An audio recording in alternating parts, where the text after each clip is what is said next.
Pengalaman keberagamaan adalah puncak petualangan jiwa yang memberikan kekuatan, ketenangan, dan keberanian untuk menghadapi tantangan hidup. This is Irfan, and I'll explain to you what a religious experience is.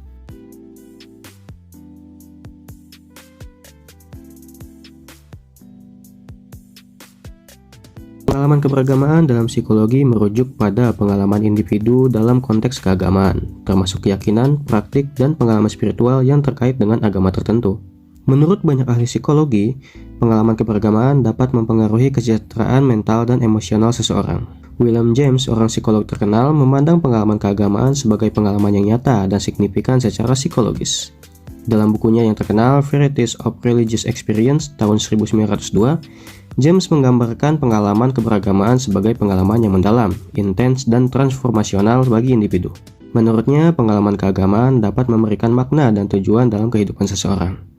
Selain itu, psikolog seperti Abraham Maslow dan Carl Jung juga mengakui pentingnya pengalaman keagamaan dalam pengembangan individu. Maslow dalam konsep hierarki kebutuhan menempatkan kebutuhan spiritual dan transendental di puncak hierarki kebutuhan manusia. Jung dengan konsep-konsepnya tentang archetype dan kesadaran kolektif melihat pengalaman keberagamaan sebagai ekspresi dari dimensi-dimensi yang lebih dalam dari psikologi manusia.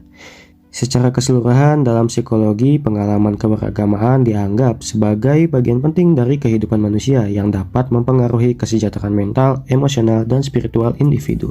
Terdapat beberapa unsur pengalaman keberagamaan, yaitu yang pertama, adanya komunikasi dengan hal-hal yang bersifat ketuhanan atau transendental. Unsur ini dianggap oleh sebagian besar ahli sebagai aspek esensial dalam pengalaman keberagamaan. Yang kedua, suatu konteks, yaitu suatu kelompok yang memberikan legitimasi bahwa suatu pengalaman merupakan pengalaman keberagamaan. Yang ketiga, Clark menambahkan unsur lain dalam pengalaman keberagamaan, yaitu efek individu. Tipe keberagaman sendiri terbagi menjadi 4, yaitu yang pertama, tipe confirming, atau seseorang tiba-tiba mengetahui atau merasakan bahwa keyakinannya adalah benar. Yang kedua, tipe responsif, di mana seseorang tidak hanya menyadari adanya kehadiran tentang suatu yang bersifat ketuhanan, tetapi orang tersebut juga merasakan bahwa Tuhan memperhatikan dirinya.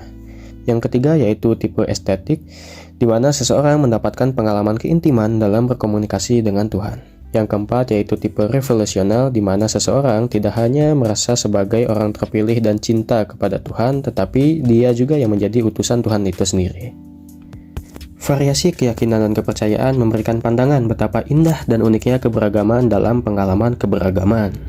Like Swami Vivekananda said, we can live with each other without diversity, or kill each other as a result of it. Terima kasih, saya Irfan, dan semoga video ini dapat sedikit mengedukasi kamu dalam pemahaman pengalaman keberagaman. Ciao.